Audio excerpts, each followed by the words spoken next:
chest feeding person. Well, look at this. Pete Buttigieg showing how to do some chest feeding here. Look at this nut stuff. They say men can give birth, they just give birth anally, called a butt baby. Oh, And this is somebody testifying before Congress.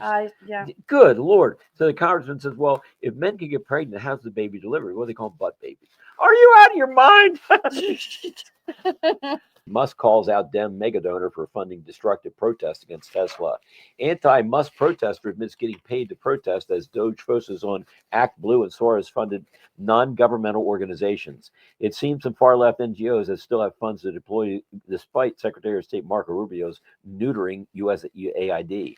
A video shared by ex-user Doge designer shows what appears to be an anti-Musk protester admitting in front of a Tesla showroom during a protest, I get paid to be out here. Let's watch. You get paid to be out here? Yeah. Amazing. So some pack. You really are getting paid for this? Yeah. Absolutely. Oh, definitely. 100% I'm getting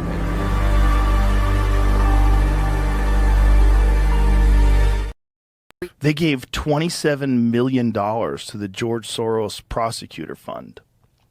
So our own government is funding this left-wing lunatic who is hiring the most insane prosecutors who are letting people out of jail who commit violent crimes. And that's exactly how this racket worked, is that the ability to tax the American public and then effectively get us to pay for being propagandized, for being surveilled, that's the game. And I don't know what era we currently live in. Obviously, there's a lot that's confusing about what the Trump administration is up to, but I don't think any reasonable person could be unhappy that we are exiting that era.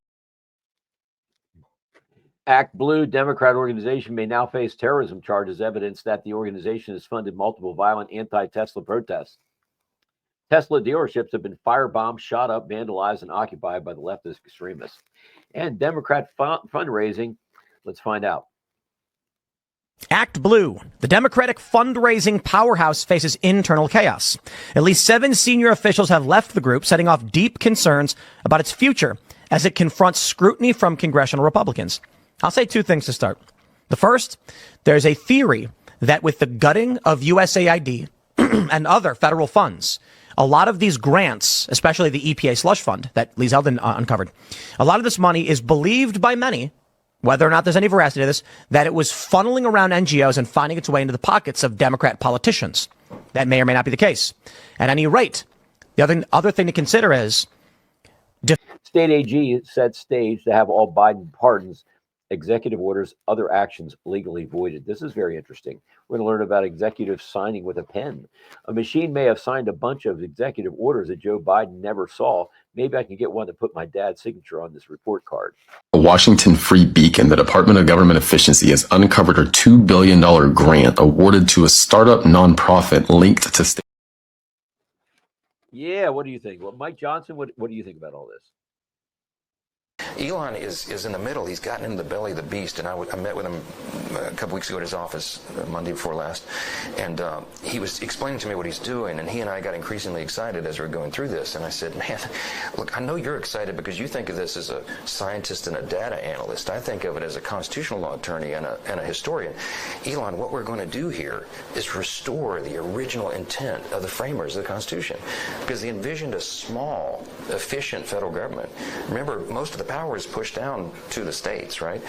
Because that's important for maintaining the checks and balances and all the rest of the things we need.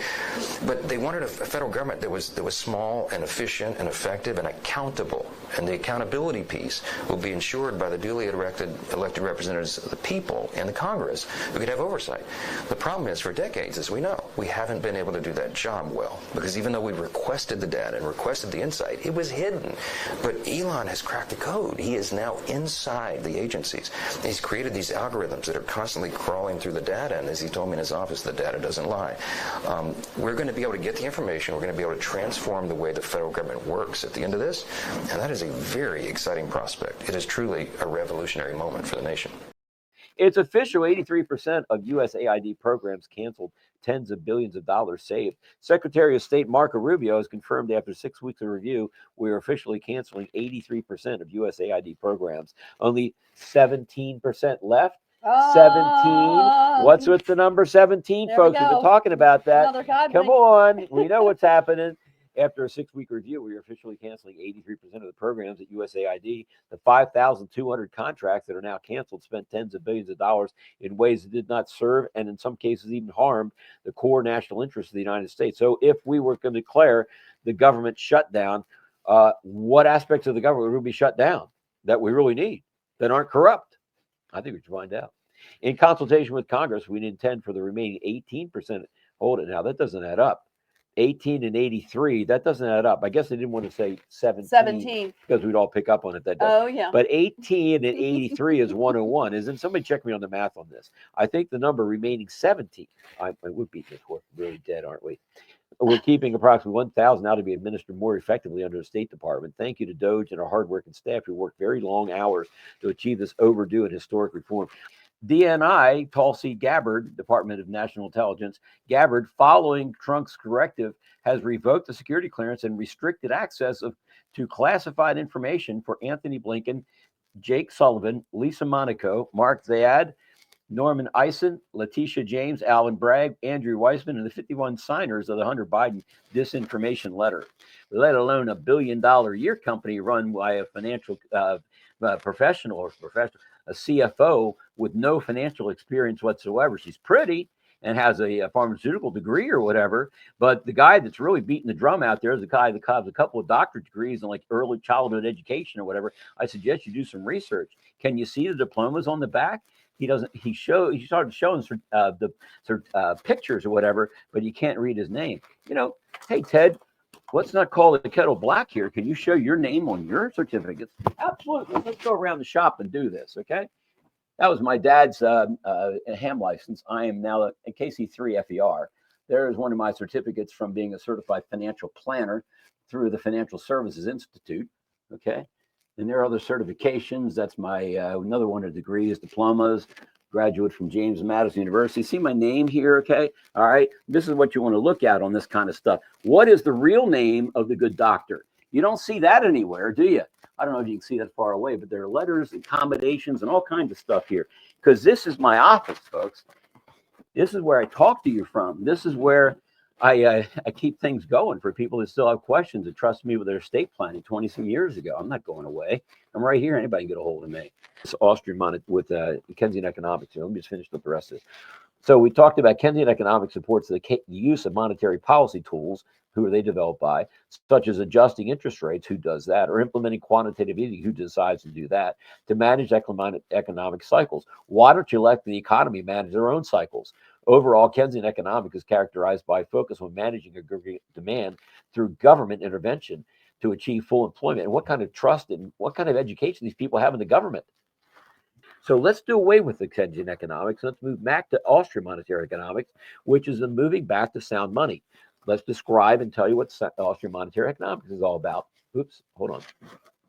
Austrian monetary economics is a school of economic thought that emphasizes individual choice, free markets, and limited government intervention in monetary policy. It's rooted in the principles of Austrian economics, which prioritize subjective nature of value, importance of entrepreneurship, those of us who want to go out and start new business, and the understanding that economic phenomena are driven by human action rather than centralized planning. Austrian monetary economics advocates for sound money backed by tangible assets, gold, silver, rather than fiat currency subject to manipulation by central banks. It emphasizes the importance of preserving purchasing power. That's what we're talking about. Preserving purchasing power. It has nothing to do with the dollar. It has to do with preserving your purchasing power. You're not going to preserve it with a piece of paper. You're going to preserve it in something that's like kind, fair exchange for value, and warns against the dangers of inflation caused by excessive monetary creation. Overall, Austrian monetary economics promotes a decentralized and market-based approach to monetary policy aimed at fostering long-term stability and prosperity. Whether you like it or not, folks, that's where we're headed back to, okay? And how do I know that? Because history repeats. And that Saddam Hussein rejected the Rothschild banking cabal. Rejected the central bankers. That's what that was all about? Yeah, he wanted his own system of monetary exchange outside of the central banks. We can't have that shit. Right. Guess who else did that? JFK. Yeah, I was going to ask you about that. Guess who else did that? Muammar Gaddafi. Yeah. Guess who's doing that now? Vladimir Putin. Gotta have regime change. Because we can't have this rejection of the central banks, because that's what's required for the ushering in of the one world governance, the Great Reset, Agenda 2030, whatever you want to call it. Right. The New World Order. The Hold the Pale Horse. You know, that is every single military intervention that we have been in has been funded by the Rothschilds. So, banking system. Yep. So just think about that. The bankers tell us when to open our borders. The bankers tell us when transgenderism should be accepted.